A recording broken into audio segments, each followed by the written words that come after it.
जय हिंद मेरे दोस्तों, आपका स्वागत है आपके अपने YouTube चैनल प्रथम अकादमी परिवार में। मैं हूं सूरज कुमार। तो आज हम लोग जो आपका क्लास 8 का मैथमेटिक्स का जो मॉडल पेपर आया हुआ है, देख सकते 2024-25 सेशन का है। ठीक है, इसका आज हम लोग डिटेल सॉल्यूशन पर बात करेंगे। टोटल आपके 50 प्रश्न है, इसीलिए यहाँ पे 50 मार्क्स का आपको दिख रहा होगा। बाकी कितने प्रश्न होंगे, कितना का आपका देखा है, कितने नंबर आपको मिलेंगे प्रत्येक सब्जेक्ट के, सब आपको पता ही होगा, क्योंकि सब पंगे सर ने बहुत पहले वीडियो बनाया हुआ है और आपको नॉलेज भी जरूर होगा। तो इस सब पर बात ना करते हुए डायरेक्टली हम लोग मॉडल पेपर पर बात करते हैं। सबसे पहला प्रश्न है कि 5 का गुणात्मक प्रतिलोम होगा। गुणात्मक प्रतिलोम व्युत्क्रम पूछा है। ठीक है, व्युत्क्रम बोले, गुणात्मक प्रतिलोम बोले, ठीक है, देखा तो गुणन प्रतिलोम कुछ भी लिख सकता है, पर आपको इंग्लिश तो ध्यान रखना है, मल्टीप्लिकेटिव इनवर्स। जनरली इंग्लिश का नाम चेंज नहीं होने वाला है, हिंदी का नाम भले चेंज हो जाए पर इंग्लिश का नाम जल्दी से चेंज नहीं होता, तो इंग्लिश वाला याद रखिएगा ताकि आप लोग कंफ्यूज ना हो। गुणात्मक प्रतिलोम से या व्युत्क्रम से इस सेट में टोटल 3 प्रश्न आए हुए, तो समझ लो कितना इंपॉर्टेंट है। गुणात्मक प्रतिलोम देखा है तो योज तत्सम, योज प्रतिलोम, ठीक है, गुणात्मक तत्सम, जितने भी सभी आप लोग जरूर कर लीजिएगा। इनसे 1-2 प्रश्न 110% रहेंगे। ठीक है, तो गुणात्मक प्रतिलोम का मतलब क्या होता है कि जैसे कोई भी संख्या दिया हो, जैसे कि देखो यहाँ पे 5 का गुणात्मक प्रतिलोम पूछा है, तो 5 को आपको एक ऐसी संख्या से गुना करना पड़ेगा ना कि इनका गुणनफल आपका 1 आ जाए। तो जो जिससे गुना करोगे तो वही आपका गुणात्मक प्रतिलोम उसका कहलाएगा। यानी कि आपको 5 को ऐसी संख्या से गुना करना है कि गुना करने पर अगर 1 आ जाए तो वही संख्या क्या होगा, उसका गुणात्मक प्रतिलोम होगा। तो 5 को अगर हम लोग 1/5 से गुना कर दे, देख लो ये नीचे 5 ऊपर 5 कट जाएगा तो एक आंसर आ जाएगा। यानी कि आपके पास 1/5 इस 5 का गुणात्मक प्रतिलोम कहलाएगा। मान लो 3 पूछता क्वेश्चन में, तो इसको अगर हम लोग 1/3 से गुना कर दे तो 1 आता। अगर मान लो -2 पूछता तो इसको हम लोग 1/-2 से या फिर -1/2 से गुना करते तो माइनस माइनस प्लस हो जाता और ये यहाँ गुना होगा। ठीक है, 2-2 कट के 1 हो जाएगा। तो -2 का गुणात्मक प्रतिलोम 1/2 फिर -1/2। 3 का गुणात्मक प्रतिलोम 1/3 और क्वेश्चन पूछा 5 का गुणात्मक प्रतिलोम तो हो जाएगा 1/5। डी नंबर का ऑप्शन कट हो जाएगा। देखो सेम प्रश्न, दूसरा नंबर का प्रश्न इस गुणात्मक प्रतिलोम से रिलेटेड। टोटल मैंने बोला 3 प्रश्न आएगा, तो उसमें से दूसरा प्रश्न देखो यहाँ पे है। अच्छा, गुणनफल 1 प्राप्त करने के लिए 7/23 को किससे गुना करना पड़ेगा। अरे जाहिर सी बात है यार, 7/23 को अगर हम लोग उल्टा कर यानी कि 23/7 से गुना कर दें, 7 7 23 23 कट गया, एक आंसर आ गया। यानी कि हमको उसको 23/7 से गुना करना पड़ेगा, जो कि ऑप्शन नंबर सी में दिख रहा है। चलिए आगे बढ़ते हैं। निम्नलिखित में से कौन वर्ग संख्या नहीं है। यानी कि आपको परफेक्ट स्क्वायर नंबर बताना है, कौन सा स्क्वायर नंबर नहीं परफेक्ट स्क्वायर नंबर। ठीक है, तो आप लोगों ने एक जादू पढ़ा हुआ है कि अगर मैं 1 का स्क्वायर निकालूं तो 1 होता है, अगर 2 का स्क्वायर 11 का स्क्वायर अगर निकालो तो वह 121 होता है, अगर मैं 111 का अगर स्क्वायर निकालूं तो 1 2 3 2 1 होता है। यानी कि जितनी संख्या है उसको लगातार लिखते जाओ। जैसे कि यहाँ पे 3 संख्या है तो 1 2 3 लिखो, उसके बाद फिर घट जाओ, 3 के बाद क्या होता है 2 1, यानी कि घटते जाओ इस प्रकार से।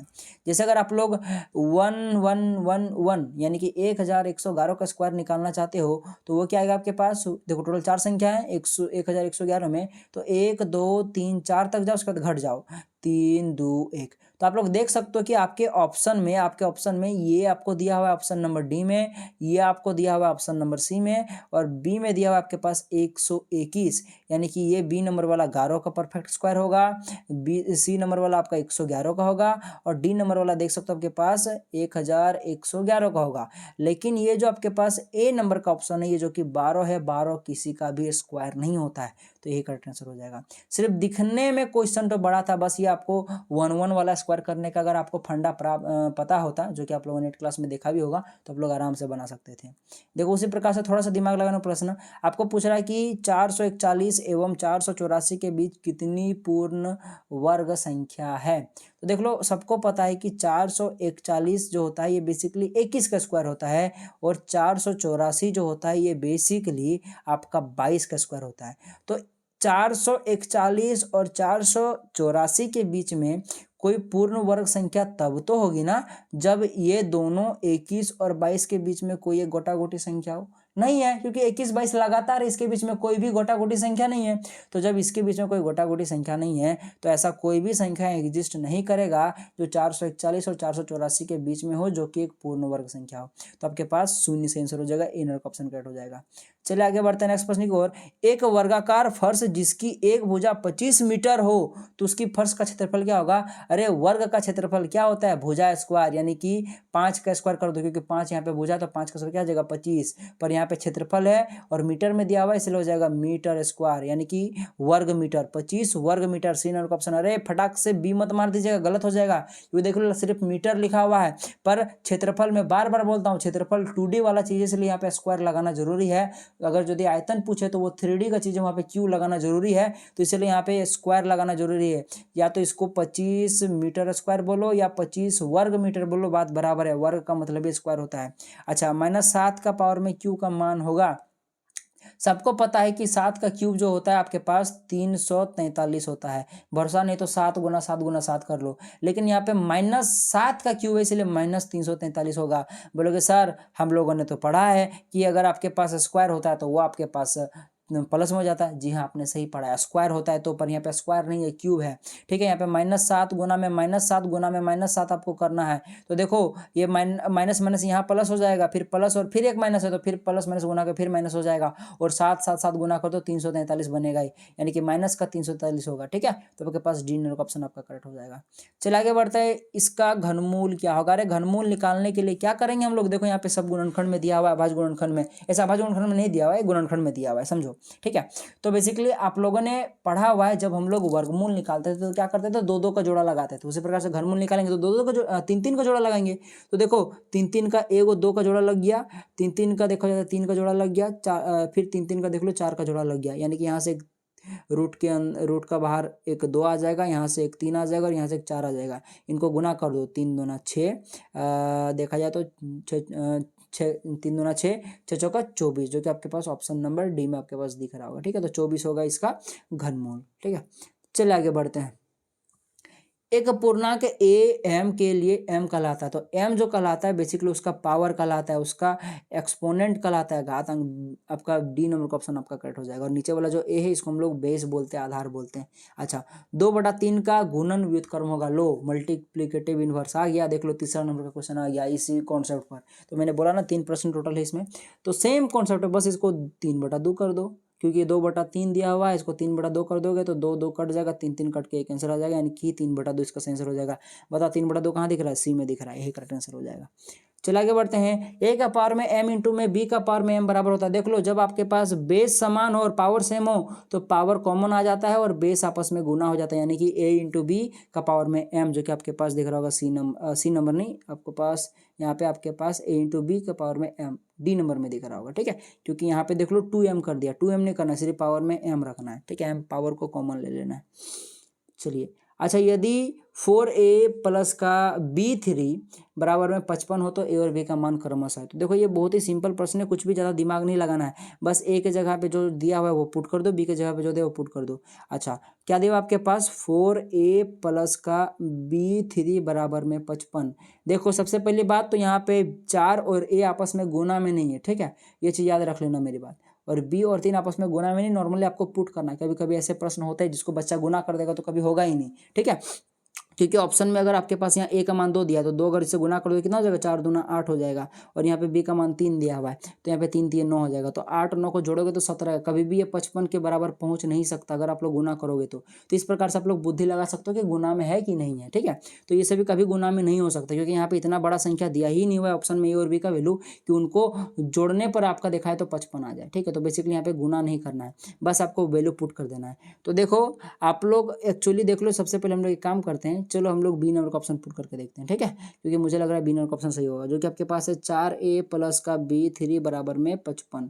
तो यहाँ पे a का मान 2 है तो मैं यहाँ पे 2 रख देता हूँ a की जगह पे, यानी कि 42 बन गया, गुना नहीं करना, 42 बन गया। ठीक है, अच्छा b का मान यहाँ पे 1 है तो 1 हो गया और यहाँ पे 3 हो गया, तो इसको गुना करो कितना हो जाएगा आपके पास? नहीं, ये आपके पास 55 के बराबर आपके पास देखो 3 2 5 का 5 हो गया, यहाँ पे 5, हाँ ये तो आ रहा है, यानी कि आपके पास देखा जाए तो यही आपका बी नंबर का ऑप्शन कट हो जाएगा। नॉर्मली आपको ए और बी का मान पुट करना था और आंसर लाना था, बहुत ही सिंपल प्रश्न था। ठीक है, तो बी नंबर का ऑप्शन आपका करेक्ट हो जाएगा। अच्छा, यदि 234x संख्या 6 से विभाज्य हो तो x का मान होगा। तो देखो नॉर्मल बच्चा कैसे बनाएगा, इस x का मान पहले एक बार 3 पुट करके इसको टोटल जो आएगा क्या आएगा, 2 3 4 है, x की जगह पे 3 रख दो। अब इसको 6 से भागा देके देखेगा, भागा लगेगा तो आपका चलो यही सही आंसर होगा, वरना नहीं होगा। इस प्रकार से चारों का चारों ऑप्शन में पुट करके देखेगा तो टाइम वेस्ट होगा। बस आपको एक कॉन्सेप्ट याद रखना है कि 6 जो होता है बेसिकली 6 से वही सभी संख्या विभाजित हो सकती है जो 2 से और 3 से विभाजित हो, ठीक है। और 2 से विभाजित होने के लिए वो संख्या सम होना चाहिए, यानी 6 से वही विभाजित होगा जो सम संख्या होगा। तो यहाँ पे लास्ट में जो संख्या होता है उसी को देखकर हम लोग बोलते हैं कोई संख्या सम है कि विषम है। तो यहाँ ऑप्शन में देखा जाए तो सिर्फ 6 ही एक ऐसा है जो कि सम है, यानी कि यही बी नंबर का ऑप्शन आपका कट हो जाएगा। भरोसा नहीं तो 2 3 4 और एक्स की जगह पे 6 पुट करके 6 से भाग दे पूरा पूरी कट जाएगा, ठीक है। तो इस प्रकार से स्मार्ट करके आप लोग तुरंत बना सकते हो। अच्छा, 4/7 एक्स स्क्वायर का संख्यात्मक गुणांक है। तो एक्स स्क्वायर का संख्यात्मक गुणांक क्या क्या है, 4/7 है। इतना दिमाग लगाना ही नहीं है, कुछ दिमाग नहीं लगाना है, सी नंबर ऑप्शन आपका कट हो जाएगा। बेसिकली एक्स स्क्वायर गुणांक पूछा था।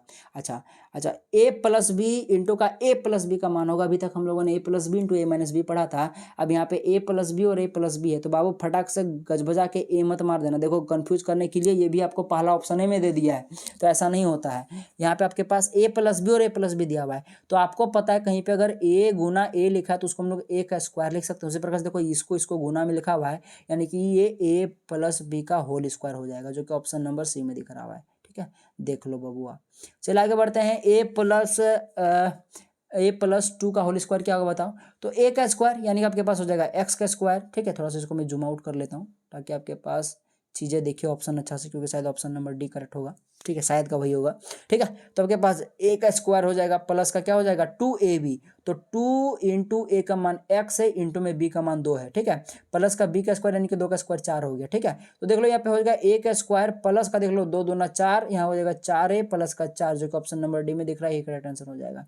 चलिए नेक्स्ट प्रश्न की ओर बढ़ते हैं। लिखा है यहाँ पे 5a स्क्वायर b का सार्वगुणनखंड। हिंदी छोड़ो इंग्लिश को पढ़ो। All factors of 5a square b, इसका आपको ऑल फैक्टर में कन्वर्ट करना है, ठीक है। तो इसको कैसे लिख सकते हैं, देखो 5 गुना में ए स्क्वायर को मैं ए गुना में ए लिख सकता हूँ, गुना में बी को मैं बी लिखूंगा, जो कि ऑप्शन नंबर आपके पास बी में दिख रहा होगा, करेक्ट आंसर हो जाएगा, ठीक है। इसको आपको टोटल एक्सपैंड करना था। 70 नंबर के प्रश्न पर आते हैं। डैश का गुणनखंड आपके पास यहाँ पे ऐसे होगा, ठीक है। एक्स प्लस ए, बेसिकली आप ब्रैकेट देना भूल गया वो, ठीक है। अच्छा, x प्लस ए और x प्लस बी है किसका, तो बता किसका ये गुणनखंड जो होगा वो x प्लस है और x प्लस बी होगा। तो या तो सबका गुणनखंड कर करके देख लो, वरना सबसे अच्छा उपाय है कि इसको आप लोग क्या कर दो, आपस में गुना कर दो। यहाँ अगर ब्रैकेट में तो पहले x के साथ गुना हो कितना हो जाएगा, x पहले इसके साथ एक बार गुना होगा, फिर x b के साथ गुना होगा। उसी प्रकार से a पहले x के साथ गुना होगा, फिर b के साथ गुना होगा। जब a x के साथ गुना होगा तो हो गया एक्स स्क्वायर, ठीक है। प्लस का हो जाएगा आपके पास एक्स बी, ठीक है। फिर जब ए एक्स के साथ गुना हो तो क्या हो जाएगा ए एक्स प्लस का ए एक्स, ठीक है। फिर आपके पास ए जब बी से गुना हो तो क्या हो जाएगा प्लस का ए बी, ठीक है। अब समझो इन दोनों से देख लो कि x कॉमन आ जाएगा, तो ये एक्स स्क्वायर का एक्स स्क्वायर हो गया, प्लस का इस कॉमन लिया हुआ x को मैं बाद में लिख देता हूँ यहाँ पे, ठीक है, क्योंकि ऑप्शन में ऐसा ही दिया हुआ है, इसलिए मैं यहाँ पे लिख देता हूँ। प्लस का यहाँ पे ए बी बचा हुआ है, इसको भूलना नहीं है। तो यहाँ पे क्या बच जाएगा, सिर्फ बी बच जाएगा, प्लस का आपके पास ए बच जाएगा। तो ये आपको कहाँ दिख रहा है, एक्स स्क्वायर प्लस का बी प्लस ए, या फिर आपको ए प्लस बी भी दिख सकता है, कोई जरूरी नहीं, क्योंकि बी प्लस ए बोलो चाहे ए प्लस बी बोलो बात बराबर है। इंटू का एक्स प्लस का ए बी कहाँ दिख रहा है जी आपको यहाँ पे देख लो, आपके पास ऑप्शन नंबर सी में दिख रहा है एक्स स्क्वायर। अच्छा ए वाला नहीं दिख रहा है, यहाँ ऑप्शन नंबर ए में दिख रहा है, देखो क्योंकि यहाँ पे बीच में माइनस है, माइनस नहीं प्लस होना चाहिए, क्योंकि यहाँ पे देखा जाए तो अब कहीं भी माइनस नहीं है, ठीक है। तो जाएगा एक्स स्क्वायर प्लस का ए प्लस बी, हमारा बी प्लस ए आया था, कोई दिक्कत नहीं, ए प्लस बी प्लस ए बात बराबर है। इंटू का एक्स एक्स आओ तो यहाँ भी लिख सकते हो, पहले भी लिख सकते हो, जहाँ मर्जी, कोई दिक्कत है नहीं। प्लस का आपके पास ए बी, यही आपका ऑप्शन नंबर ए में दिख रहा है। चलिए आगे बढ़ते हैं। एक रैखिक समीकरण में कितने हल हो सकते हैं भाई साहब, एक हल हो सकते हैं। मैं बार बार चिल्ला कर बोलता हूँ, रैखिक समीकरण का एक हल, द्विघाती समीकरण का 2 हल, तीन घाती समीकरण 3 हल, जितना मैक्सिमम पावर उतना हल। अच्छा, इस समीकरण का हल क्या है बता। देखो आपके पास लिखा है कि 5x प्लस का 7 बराबर में 2x प्लस 8 दिया हुआ है, x का मान निकालना है। इस 2x को इधर लेके जाओ, 7 को इधर लेके जाओ, तो 2 से इधर आ जाएगा, कितना हो जाएगा 5x माइनस का 2x बराबर में हो जाएगा 8 माइनस का 7। ये आपका 5x में 2x अगर चला गया तो बचा 3x, इधर आपके पास कितना बचा, यहाँ बच गया 3, 3 कट गया, तो आपके पास देखा जाए तो आपके 3 कैसे बचा जी, 3 कैसे बचा, 8 में अगर 7 गया तो 1 ना बचा, तो इधर आपके पास 1 बच गया, तो इधर 3 इधर गुना में जाएगा, भागा में जाएगा, x का वैल्यू आपके पास 1/3 आ गया, ठीक है। तो जो कि आपके पास ऑप्शन नंबर ए में दिख रहा होगा। चला आगे बढ़ते हैं। 50 आमों के समूह में 40% आम पके हुए, तो पके हुए आमों की संख्या निम्न से होगा, यानी कि 50 का आपको 40% निकालना है, यानी कि 50 गुना में 40 बटा में 100 कर दो, डबल जीरो एक जीरो एक जीरो यहाँ से एक जीरो जीरो 5 के 20, यानी कि 20 आम जो है वो पके हुए हैं।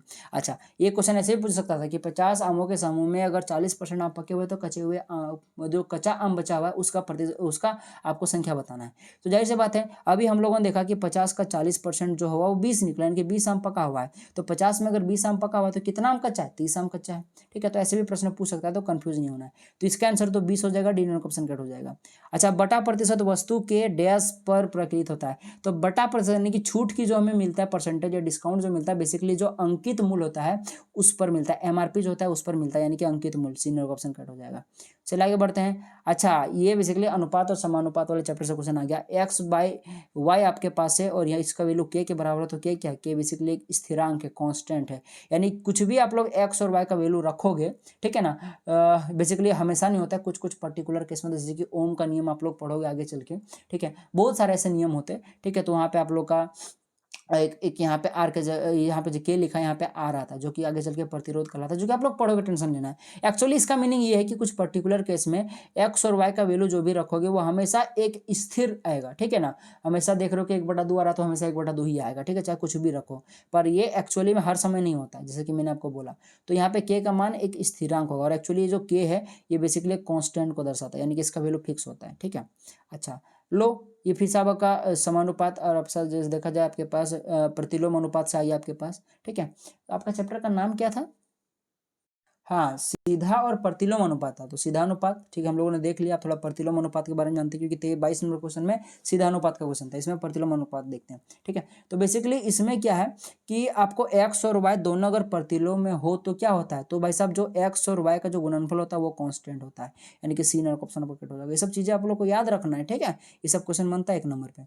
चलिए आगे बढ़ते हैं। यदि किसी चतुर्भुज के तीनों कोनों में से प्रत्येक कोण 90 डिग्री का चौथा कोण क्या, अरे बाबू वो भी 90 डिग्री होगा, क्योंकि अगर 3 कोण 90 डिग्री है, 3 कोण अगर 90 डिग्री है तो तीनों कोणों को मिलाकर कितना हो गया, 9 का 9 8 9 27, 270 डिग्री हो गया। और चारों कोण मिलाकर कितना होता है चतुर्भुज में, 360 डिग्री होता है। तो यानी कि इसमें अगर हम 360 डिग्री मतलब 360 डिग्री में 270 को घटा दें, बाकी इन तीनों कोणों को घटा दे तो 90 डिग्री ना बचेगा जी, जाहिर सी बात है। तो यानी कि आपका डी नंबर ऑप्शन करेक्ट हो जाएगा। चलिए आगे बढ़ते हैं। निम्नलिखित में से किस चतुर्भुज के लिए विकर्ण बराबर होंगे? देखो, समलंब समांतर में बराबर नहीं होता है, समचतुर्भुज का कोई कह नहीं सकते, पर आयत हमेशा बराबर होता है, उसके विकर्ण हमेशा बराबर होते हैं, ठीक है, तो डी नंबर ऑप्शन कट हो जाएगा। अच्छा, किसी षष्ठभुज किसे कहते हैं, जिसकी 6 भुजाएं हों, इस प्रकार से, ठीक है। किसी षष्ठभुज के कोणों का योग कितना होगा? देखो इसमें कितना त्रिभुज बनेगा, यहाँ से मिलाओगे तो एक त्रिभुज बना, एक यहाँ मिला तो 2 त्रिभुज बना, एक यहाँ मिला 3 त्रिभुज, और यहाँ पे 4 त्रिभुज, टोटल 4 त्रिभुज बना, और एक त्रिभुज का 180 डिग्री होता है, तो गुना में 4 कितना हो जाएगा, 8 चौक 72, यानी कि 720 डिग्री, जो कि ऑप्शन नंबर डी में दिख रहा है। ये सब आपका एनसीईआरटी या फिर जो भी आपके पास बुक है, आपका बुक का वहां से लिया गया। निम्नलिखित में से किस में एक बहुफलकीय नहीं होगा? अच्छा, आप लोग का जेसीईआरटी होता है ना, ठीक है, जो भी है, कोई दिक्कत है आपका बुक से। तो देखो, कोई भी बहुफलकीय होने के लिए कम से कम 4 फलक होना चाहिए। तो यहाँ पे देखा है तो 3 त्रिभुज में तो 3 ही फलक होगा, यानी कि ये तो पॉसिबल है नहीं। तो बाकी आपका यही सही आंसर हो जाए, क्योंकि यही पूछा था कि इसमें नहीं बन सकता। बाकी देख लो आपके पास 4 नंबर में, देख लो आपके पास 2 त्रिभुज और 3 समांतर चतुर्भुज, इसमें तो खुद एक देखा जाए तो फलक आराम से बन सकता है। टोटल इसमें समांतर चतुर्भुज है, टोटल कितने, 3 और 1 2 त्रिभुज, 3 2 5 यहाँ फलक है, आराम से बन सकता है। तो सीधा सीधा रखना कि बहुफलक बनाने के लिए कम से कम 4 फलक होना चाहिए। तो यहाँ त्रिभुज 3 गो लोगे तो नहीं बनेगा, हाँ 4 गो त्रिभुज रहता तो बन सकता था, क्योंकि 4 फलक हो जाता, ठीक है। तो फिलहाल यही सही आंसर हो जाएगा। चलिए आगे बढ़ते हैं। किस त्रिविमीय आकृति के शीर्ष नहीं होगा? यहाँ कौन सा 3D आकृति है जिसका शीर्ष नहीं होगा? तो गोला का कोई शीर्ष नहीं होता है, याद रखना मेरी बात। अच्छा, आयत का क्षेत्रफल क्या होता है? लंबाई गुना चौड़ाई, सी नंबर का ऑप्शन कट हो जाएगा। चलिए आगे बढ़ते हैं। लेकिन वर्ग की एक भुजा की लंबाई 25 सेंटीमीटर है, तो उसका परिमाप क्या होगा? अरे बाबू, वर्ग जो होता है उसकी सभी भुजा बराबर होता है, यानी ये 25 तो ये भी 25, तो ये भी 25, तो ये भी 25, यानी कि 25 चौका 100 सेंटीमीटर, जो कि ऑप्शन में आपको देख लो। सबसे पहली बात बी में देखा है, क्योंकि बच्चा जानता है कि पहले ए देखता है फिर बी देखता है, बी में दिया हुआ है लेकिन गलत दिया हुआ है, क्योंकि यहाँ पे वर्ग वर्ग सेमी दिया हुआ है, सेंटीमीटर स्क्वायर दिया जो कि क्षेत्रफल का होता है। यहाँ पे परिमाप पूछा है, परिमाप जो होता है बेसिकली ये 2D नहीं होता, ये 1D वाला चीज़ है, यानी कि ये नॉर्मली आपका देखा जाए तो सेंटीमीटर होगा, यानी कि 100 सेंटीमीटर, डी नंबर का ऑप्शन करेक्ट होगा। तो अकबकाना नहीं है, परिमाप पूछे, लंबाई पूछे तो नॉर्मल मीटर में होता है, ठीक है, मीटर या सेंटीमीटर किलोमीटर में होगा। यही अगर क्षेत्रफल पूछे तो वह स्क्वायर में होगा, यही अगर आयतन पूछे तो वो क्यूब में होगा। बार बार मैं बोल रहा हूँ, कंफ्यूज नहीं करना, क्योंकि मैंने बहुत सारे बच्चों को गलती करते हुए देखा है। मैं ऑफलाइन पढ़ाता हूँ तो वहाँ भी देखता हूँ कि बच्चे गड़बड़ी करते हैं, ठीक। तो ये चीज़ आपको नहीं करना है। और बाकी सबको पता है कि फॉर्मूला भी होता है 4 गुने भुजा, तो वो भी लगा के बना सकते हो। भुजा तो 25 सेंटीमीटर, 4 गुना 25 100 हो जाएगा। तो जैसे बनाओ वैसी आकृति जिसकी 3 विमाएँ होती है उसे क्या कहते हैं, उसे थ्री डी आकृति बोलते हैं। जिसकी 2 विमाएँ होती है उसको हम लोग 2D बोलते हैं। अच्छा, जिसकी 1 विमा होती है उसको कौन सी आकृति बोलते हैं, आप लोग बता, देखता चाहता हूँ मैं किसको किसको आता है सब, ठीक है। चलो, अच्छा, यहाँ विमाएँ का मतलब होता है एक्स एक्सिस और वाई एक्सिस। तो ये एक्स और वाई जब रहेगा तब 2D में आएगा, और एक्स और जेड एक्सिस भी जब शामिल हो जाता है तब वो 3D में आता है, ठीक है। जो कि आप लोग नहीं भी जाना हो तो कोई दिक्कत है नहीं, बाकी आप लोगों ने पढ़ा होगा। अच्छा, एक्स भुजा वाले घन का पृष्ठ क्षेत्रफल क्या होगा।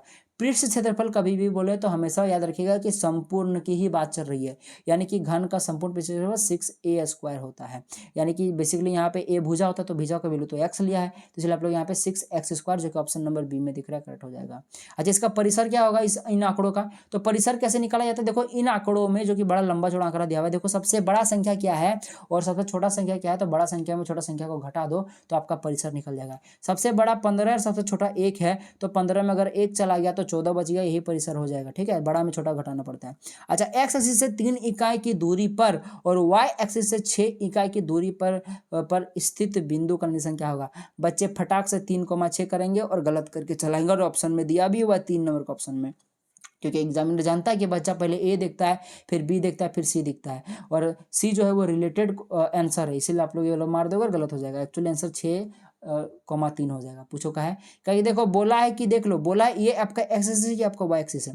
एक्स एक्सिस से 3 इकाई दूर है, एक्स एक्सिस पर नहीं है, इससे 3 इकाई दूर, यानी कि इस तरफ है वाई एक्सिस में, यानी कि ये जो 3 इकाई बेसिकली वाई का वैल्यू दिया हुआ है।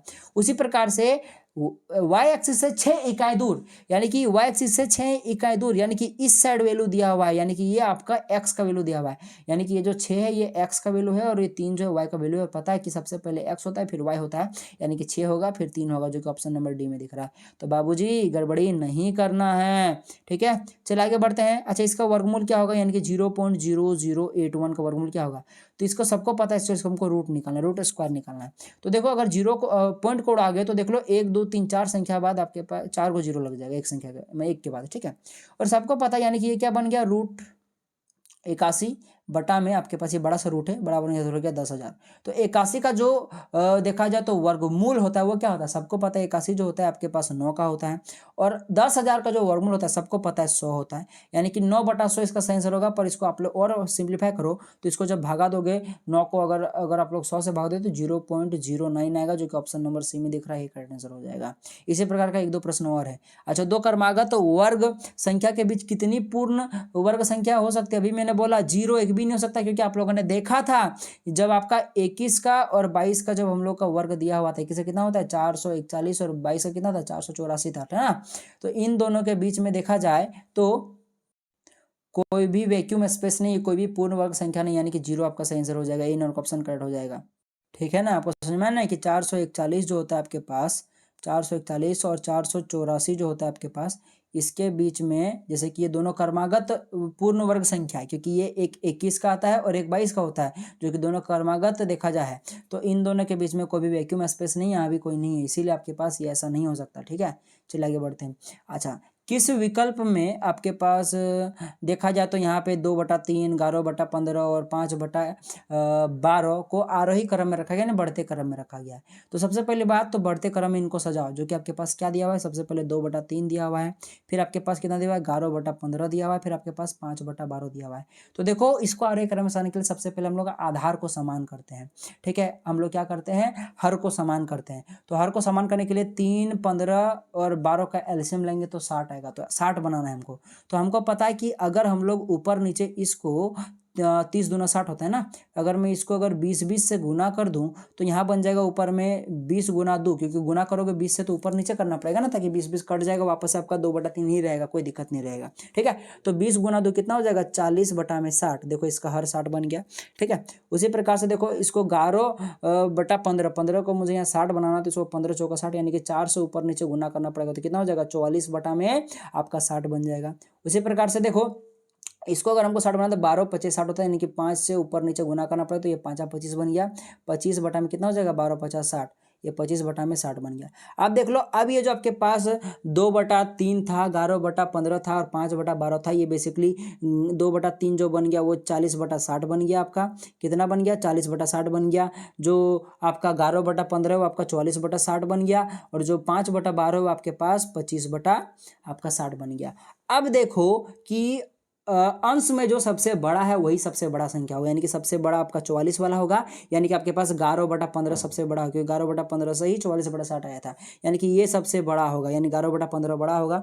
उसके बाद आपके पास 40/60 यानी कि 2/3 बड़ा होगा। उसके बाद आपका 25/7 बड़ा होगा, यानी कि आपके पास आपका 5/12 बड़ा होगा, यानी कि सबसे बड़ा आपका 11/15, उसके बाद आपके पास देखा है तो 2/3, उसके बाद आपका 5/12, जो कि आपके पास 11/15, फिर आपके पास ये नहीं होगा 11/15, फिर 2/3 और 5/12, सी नंबर में दिख रहा है, ये सही आंसर हो जाएगा। ठीक है, तो पहले एलसीएम वगैरह लेके हर को समान कर लीजिएगा। अच्छा, यहाँ पे लिखा है कि 5/9 प्लस का लिखा है कि -8/9, ये क्या होगा देखो, प्लस माइनस तो पहले माइनस हो गया, यानी कि नॉर्मली ये तो माइनस हो गया, यानी कि 5/9 माइनस का 8/9 बन गया। अरे एलसीएम लो ना यार, 9 आ गया, यानी कि होगा 5 - 8, 5 - 8 यानी कि -3/9 हो गया। बेसिकली मैं भिन्न का घटाव कर रहा हूँ, भिन्न का घटा तो आता है ना, 3 × 3 3 3, यानी कि -1/3, ऑप्शन नंबर बी करेक्ट। चलिए आगे बढ़ते हैं। यदि a का मान -1 और b का मान 2 है, तो a का पावर में b इंटू का b का पावर में a का मान क्या होगा। बस वैल्यू पुट करो, a का मान -1 है तो -1 का पावर में b का मान कितना है 2 है, तो यानी कि -1 का पावर में 2 हो जाएगा, गुना में b का मान कितना है आपके पास 2 है, गुना में a का पावर में कितना है -1। अब देखो, अब ऐसा -1 है, उसका पावर में स्क्वायर है, अभी मैंने बताया था कि स्क्वायर अगर रहे तो वो माइनस हट जाता है, यानी कि नॉर्मली ये 1 का स्क्वायर हो गया, और 1 का स्क्वायर तो 1 ही रहेगा, तो ये टोटल तो 1 हो गया। अब 1 को किसी से भी गुना करो तो ये वापस का वही रहेगा, यानी कुल मिलाकर ये अभी आपका 2 का पावर में -1 ही बन गया। और याद करो, घात और घातांक एक रूल होता है, ठीक है, यहाँ आपका 2 का पावर -1 है, ठीक है, कि अगर आपके पास a का पावर में -n है तो ये 1/a का पावर में n हो जाता है, यानी कि ये क्या हो जाएगा आपके पास 1/2 का पावर में 1 हो जाएगा। ठीक है, बस पावर में प्लस हो जाएगा और वो बटे में आ जाएगा, तो 2 का पावर में 1 तो 2 ही होता है, यानी कि 1/2 इसका सही आंसर होगा, जो कि ऑप्शन नंबर ए। चलिए, अच्छा, यह है कि 120 डिग्री में 120 डिग्री के कोण को कहते हैं। भाई साहब देखो, ये 90 डिग्री से ज़्यादा है, यानी कि इसको हम लोग अधिक कोण बोलेंगे। चलिए आगे बढ़ते हैं। पूरा कोण का मान क्या होता है 90 डिग्री होता है, दो कोणों को जोड़कर 90 डिग्री बन रहा है तो पूरा कोण होता है। समकोण कोण का मान भी 90 डिग्री होता है। न्यून कोण जो होता है वो 0 डिग्री 90 डिग्री के बीच में लाई करता है, ठीक है, और समकोण तो मैंने बता ही दिया। अच्छा, रामानुज कौन है भाई साहब, गणित पढ़ रहे हैं तो गणितज्ञ ही होंगे ना, और रामानुज जो है ये हमारे भारत के बहुत ही बड़े देखा जाए तो गणितज्ञ थे, यानी कि आपके पास डी नंबर का ऑप्शन कट हो जाएगा। रामानुज को कौन नहीं जानता है। चलिए, अच्छा, संख्या ए बी सी के लिए कौन सही है देख लो, यहाँ पे ए बी सी है, यानी कि ये दोनों आपस में गुना में, जो कि सी नंबर में दिख रहा है। चलिए आगे बढ़ते हैं। निम्नलिखित में से कौन द्विपदीय बीजीय व्यंजक है, यानी कि इसमें 2 पद है, तो देख लेना, अगर बीच में प्लस माइनस होता है तभी पद होता है अलग अलग, वरना अगर गुणा में है तो पद वो दोनों एक ही कहलाएगा। देख लो यहाँ पे 2 × x × y है, यहाँ देख लो सब गुणा में है तो ये सभी एक पद में कहलाएंगे, लेकिन देख लो यहाँ x² -1 यानी कि ये दोनों अलग अलग पद हो जाएगा, यानी कि 2 पद इसी में है, ए नंबर का ऑप्शन कट हो जाएगा। 44 नंबर का प्रश्न बात है, घन का कुल पीठ क्षेत्रफल का सूत्र है। वैसे अब घन का कुल पीठ क्षेत्रफल का क्या होता है 6a²। अब मान लो इसका पीठ क्षेत्रफल l मान लो तो 6l² हो जाएगा, जो भी मन है, मतलब उसका एक भुजा अगर l मान लो तो पीठ क्षेत्रफल मानना नहीं है, ठीक है, तो 6l² डी नंबर का ऑप्शन करेक्ट हो जाएगा। चलिए आगे बढ़ते हैं। निम्नलिखित में धनात्मक परिमेय संख्या, अरे बाबा यही एक दिख रहा है आपके पास, बाकी सब में तो माइनस दिख रहा है, परिमेय तो सब है, ठीक है ना, बाकी आपके पास डी नंबर का ऑप्शन आपके पास ये जो है पॉजिटिव, तो एक आंसर हो जाएगा। अच्छा, यहाँ पे लिखा आपके पास 32,768 का वर्गमूल घनमूल है, वर्गमूल नहीं घनमूल होगा, तो याद रख लीजिएगा 32 का जो क्यूब होता है वही आपका 32.768 होता है, याद रख लीजिएगा मेरी बात, ठीक है, कुछ कुछ चीज़ें याद करनी पड़ती हैं। 50 तक स्क्वायर याद कर लो, मेरे स्क्वायर 50 तक स्क्वायर और क्यूब भी याद कर लोगे तो बहुत अच्छी बात है। बाकी नहीं भी करोगे तो इस टाइप का प्रश्न आप लोग आराम से बना सकते हो। इसका नॉर्मली आप लोग घनमूल कर दीजिएगा, आपको तो आता ही घनमूल निकालना, उसे निकाल लो, वरना मैं डायरेक्टली आपको बता रहा हूँ कि ये 32 का होता है। ठीक है, जिस प्रकार से वर्गमूल में क्या होता है कि पॉइंट अगर आपके पास दो संख्या बाद है, ठीक है ना, अगर मान लो कि कोई संख्या जो कि किसी का देखा है तो वर्ग है, ठीक है ना, तो अगर पॉइंट अगर दो संख्या के बाद है तो जब उसका वर्गमूल निकालोगे तो एक संख्या बाद पॉइंट लगता है। उसी प्रकार से घनमूल में उल्टा होता है, इसमें तीन संख्या बाद अगर किसी घन में अगर आपके पास पॉइंट है तो उसका जो घनमूल होगा उसमें एक संख्या बाद पॉइंट लगेगा, यानी कि टोटल का देखा जाए तो 32 होगा। ठीक है ना, इस टोटल का यानी कि 32,768 का अगर आप लोग घनमूल निकालोगे तो 32 आएगा। और चूंकि देख लो पीछे से तीन संख्या बाद पॉइंट लगा हुआ है, यानी कि घनमूल में एक संख्या बाद पॉइंट लगेगा। ठीक है, ये अगर 6 संख्या बाद पॉइंट रहता तो दो संख्या बाद पॉइंट लग जाता। ठीक है, ये क्वेश्चन अगर ऐसे दे देता जी पॉइंट 0.03232 768 दे देता तो फिर इसका क्या हो जाता, बस 32 तो होता ही नो डाउट, लेकिन इसका देखा जाए तो तीन तीन का दो जोड़ा लग रहा है, यानी कि दो को संख्या बाद पॉइंट लग जाता है। यहाँ पे इसका सही आंसर क्या होता है, 0.32 हो जाता। तो ऑप्शन नंबर एक राइट हो जाएगा इसका।